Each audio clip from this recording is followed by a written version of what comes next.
વીરાબાપાના વીરપુર ગામની દીકરીઓનું સખી સ્નેહ મિલન સમારોહ સુરતમાં યોજાયો.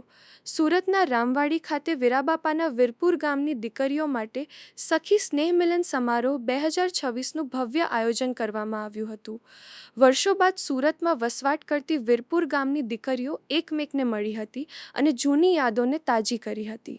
સ્નેહ મિલન દરમિયાન દીકરીઓ વચ્ચે આત્મીય મુલાકાત સાથે હર્ષોલ્લાસનો માહોલ જોવા મળ્યો હતો. કાર્યક્રમમાં વીરપુર ગામ સાથે જોડાયેલા પરિવારજનો અને દીકરીઓ મોટી સંખ્યામાં ઉપસ્થિત રહ્યા હતા. ગામની માટી સાથે જોડાયેલા સંબંધોને વધુ મજબૂત બનાવવા અને સૌને એકસાથે લાવવાના હેતુથી યોજાયેલા આ સ્નેહ મિલનને સૌએ આવકાર્યું હતું. વીરપુરની દીકરીઓના મિલનથી રામવાડી ખાતે જાણે ગામનો માહોલ સર્જાયો હતો અને સમગ્ર કાર્યક્રમ લાગણીસભર બની રહ્યો હતો.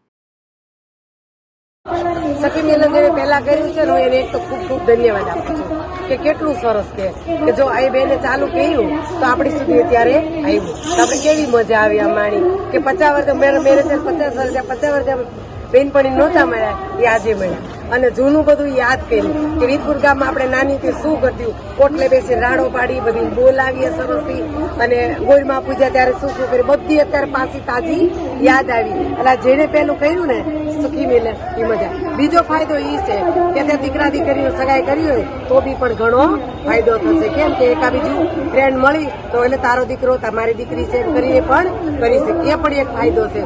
બીજું કે સ્ત્રી જાગૃતિ માટે ફાયદો છે. જે આ છોકરીઓ કોઈની બહાર નહોતી નીકળતી એને ખાલી એટલું બીડું ઝડપું 5 જણનો કોન્ટેક્ટ કરી કે ચલો આપણે કે સખી મિલન કરીએ તો એને પરિસ્થિતિ ઘણી આવી ખરાબ કોઈ આવું બોલે પણ છતાં છોકરીઓ હિંમત કરી અને આટલું સરસ એને કહ્યું. ફોનમાં ન લખવાનું સાંભળી બધું એવી સારી બુદ્ધિવાળી હોય એ લખે એવું બધું સાંભળીને પણ આ છોકરી હિંમત કરી અને કરે છે.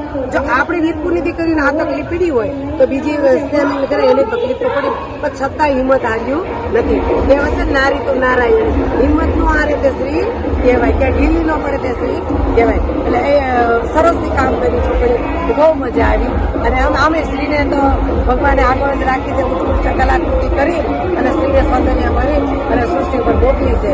સ્ત્રી આવું કામ કરે તો જાગૃતિ ઘણી આવે. તો પોતાના જીવનમાં પહેલા કોઈ સારું કરે પછી બીજાને કહીએ કે એવી સ્ત્રીને જાગૃતિ કરવી જોઈએ. સરસ. પેલા તો મારા ગામના ભાઈઓનો ખૂબ ખૂબ આભાર કે આવું સરસ સખી મિલનનું આયોજન કર્યું. જો અમે ગામડે રહીએ છીએ છતાં અમને આવવાનો મોકો મળ્યો અને આટલી સરસ અમારી સખીઓ જે જૂની હતી એને મળવાનો મોકો મળ્યો. અને બીજો આભાર રામભાઈ ધડુકનો કે જેણે અમને અહીંયા અમારું ગામ આપ્યું છે.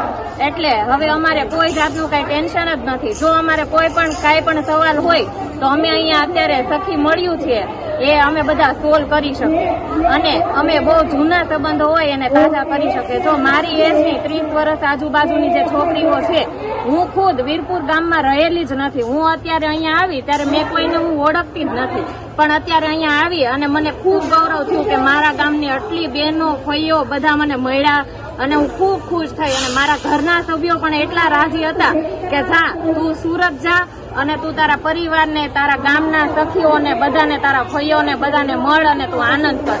એટલે આ જે કોઈ પણનો વિચાર છે એ વિચાર બહુ જ સારો છે અને આમાંથી આપણે સૌ સારું શીખીને અહીંયાથી જઈશું. અને ખૂબ ખૂબ આભાર રામભાઈ ધડુકનો કે જેણે અમને આ કાર્યક્રમ કરવા આટલી સરસ જગ્યા આપી.